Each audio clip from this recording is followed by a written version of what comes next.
Hello, my beautiful lily pads. Welcome back to my channel. As your friend Kudamoni Caro. Today we are back with another reaction to the Wealthiest Freak Show Stars by Good Enough.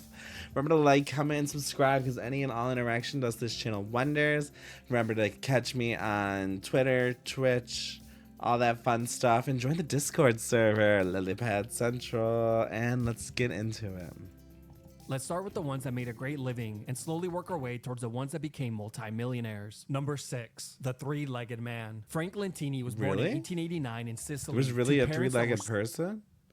Oh my god, how would you walk with 3 legs? That's kind of crazy. So ashamed of his appearance that they outright refused to raise him. Shit. You see, Frank was born with a rare condition known as parasitic twinning, which is when a twin absorbs their siblings' powers in the womb. But in this case, the move backfired and gave him 3 legs and 4 feet. By the age of 5, Frank, who hated his appearance, was placed in a special group home with other disabled children. There, Frank met children with some of the most horrific disabilities imaginable. But one thing stood out to him, something that would forever change his life. He never once heard the children complain about their disabilities. And from that moment on, he swore to do the same. By the young age of 8, Frank was taken to the US and placed in a sideshow as a performer. Frank spent the next 40 years working at the biggest sideshows in the country, from Ringling Brothers Circus to Barnum and Bailey and Buffalo Bill's Wild West show, becoming one of the most famous and sought-after performers of his time. At his peak, he earned around $500 per week,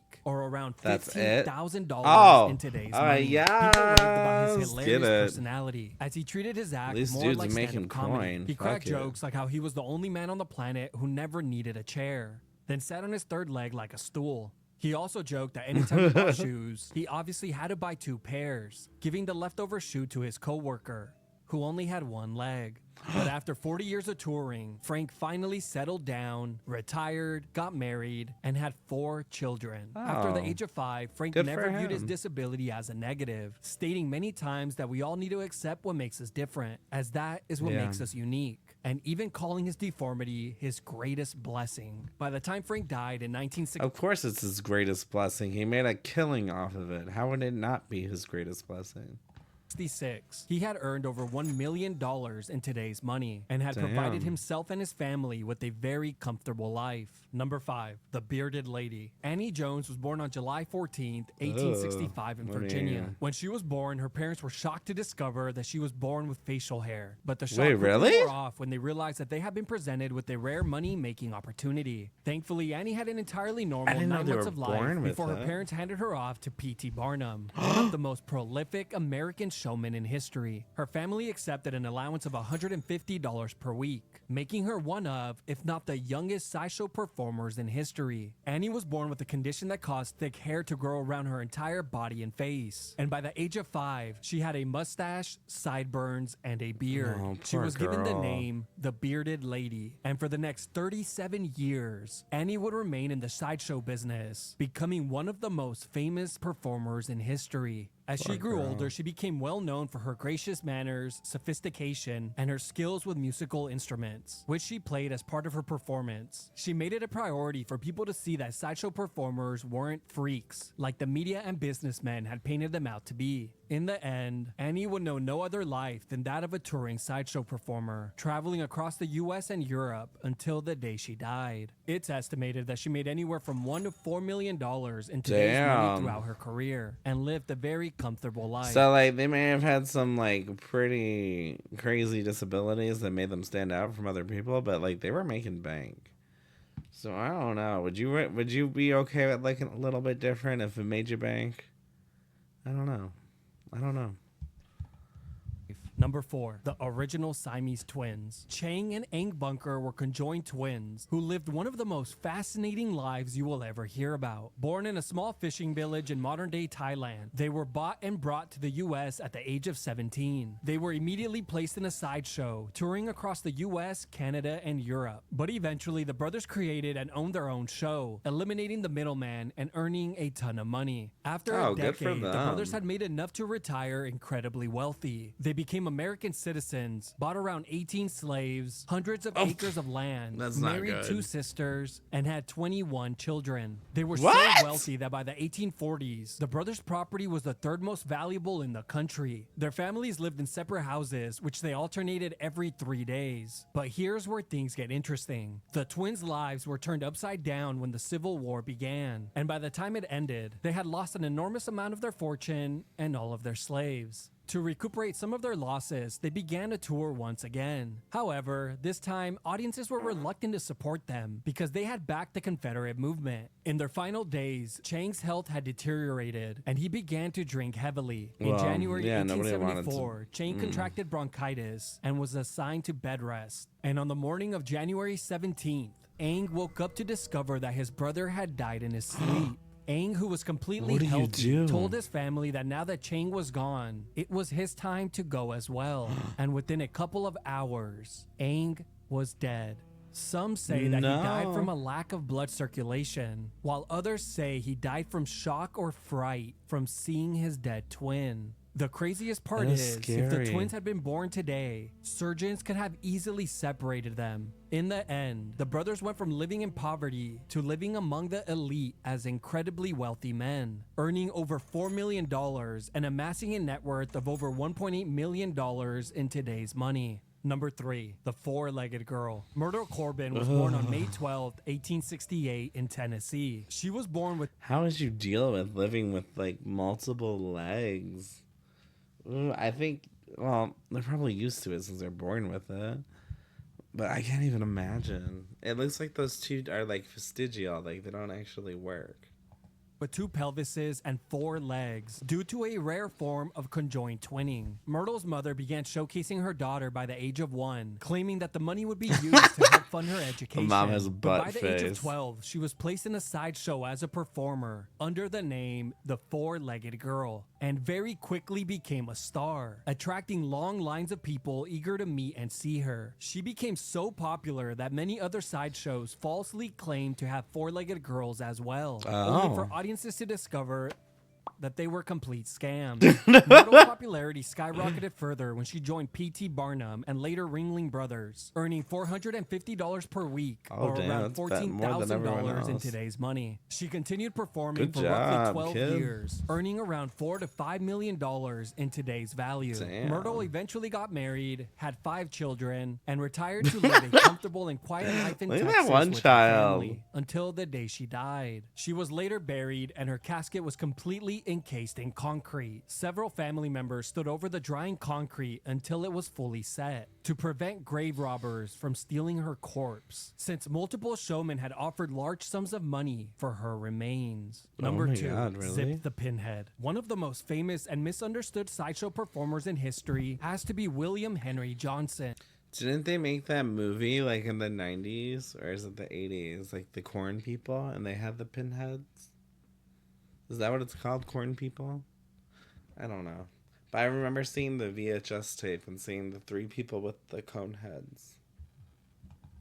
Known to the world as Zip the Pinhead. William was born in New Jersey sometime around 1842 to a very poor African-American family. He was one of 6 children born to parents who were former slaves. He was born with a rare condition that caused him to have a small tapered head, while the rest of his body grew to normal size. William lived with his family in extreme poverty until the age of 18, when P.T. Barnum discovered him and recruited him into his sideshow, known as the greatest show on earth. William was paid $100 a week, but was definitely exploited. He was made to dress in strange outfits, given haircuts to emphasize the shape of his head, and was advertised under headlines like, "What is it?" and "The Missing Link." Then there was his act. He was placed inside a cage where he would violently shake the metal bars and screech at people as they walked by, with the showman describing him as a wild man who only ate raw meat, nuts, and fruits. Surprisingly, he quickly became one of the most famous and popular sideshow performers in history. It wouldn't be until years later that he finally grew tired of being portrayed as a wild animal and only agreed to perform as himself, standing proudly amongst his fellow performers, a choice he stayed true to. Which one is he? Which one is he?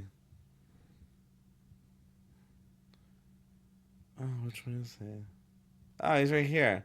I'm stupid. He's literally balded out, and I wasn't even looking at the outline. For the rest of his career. Outside of the sideshow, William was nothing like the character he portrayed in his act. He was described as intelligent, kind, generous, and well-mannered. On one occasion, he even made the news when he dove into the ocean and saved a young girl from drowning. Oh, It's estimated cool that in guy. his 67-year career, he entertained over 100 million people and earned somewhere between $5 to $7 million in today's money, providing a comfortable life for himself and his family, a life they had never known. Number 1, General Tom Thumb. There is no other sideshow performer in history that was more famous or wealthy than Charles Sherwood Stratton, better known as General Tom Thumb, an absolute superstar of his time. Charles Stratton was one of the most famous performers of the 19th century, and an Really? international sensation. And with pictures like Did he have like these, a growth it's incredibly problem? Like obvious he didn't that he grow aura past farmed his way looking to like the a top. baby?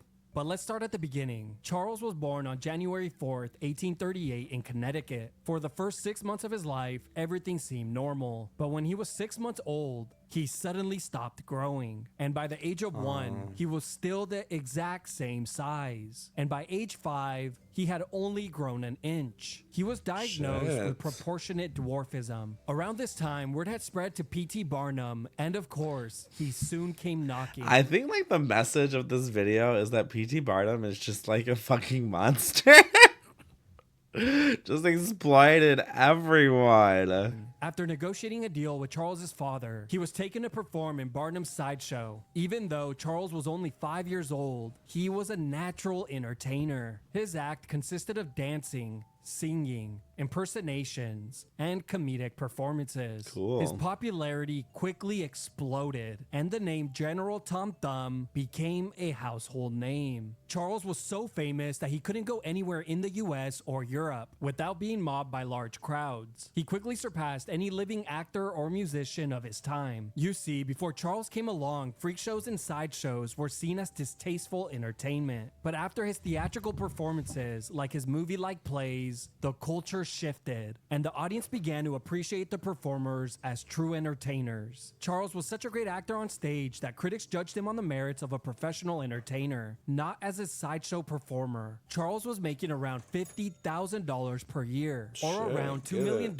in today's Get money, it, boy. making him one of, if not the highest paid celebrities of his time. His career spanned Damn. over 40 years, in which he made over $20 million in today's money. In 1863, Charles's wedding hosted 10,000 guests and became front-page news, eclipsing all articles covering the Civil War for days. In the end, Charles owned many fine homes, including one in the most prestigious neighborhood in New York, a steam yacht, elegant clothing, and several businesses. But on Damn. July 15th, 1883, This man at had the the age of hustle. 45, Charles Stratton unexpectedly died of a stroke. Oh, News of poor his dude. untimely death quickly spread across the world, and a few days later, over 20,000 people showed up to his funeral to pay their final respects to a man who entertained millions across. That's wonderful that even back then they managed to get so many people that knew him, and he managed to know so many people. Oh, that's so beautiful. Across the globe. P.T. Barnum, the man who had taken him under his wing at the age of 5, personally paid for his larger-than-life tombstone, Oh, maybe he's representing not a the monster. impact I and don't know. legacy I don't know. he had I don't know. left I don't know the whole behind. story. And at the very top of it all, standing proudly, a life-size replica of General Tom Thumb. It wouldn't be that's for another cool. 36 That's really years cool. that he would finally be reunited with his wife, who was laid to rest beside him. She chose her Aw. tombstone to simply read, his wife. Okay. That was very interesting. I had no background knowledge about the performers and freak shows back in the day, but that really opened my eyes to a lot of things. What did you guys learn? Remember to like, comment, and subscribe, and I will see you guys again soon. Bye.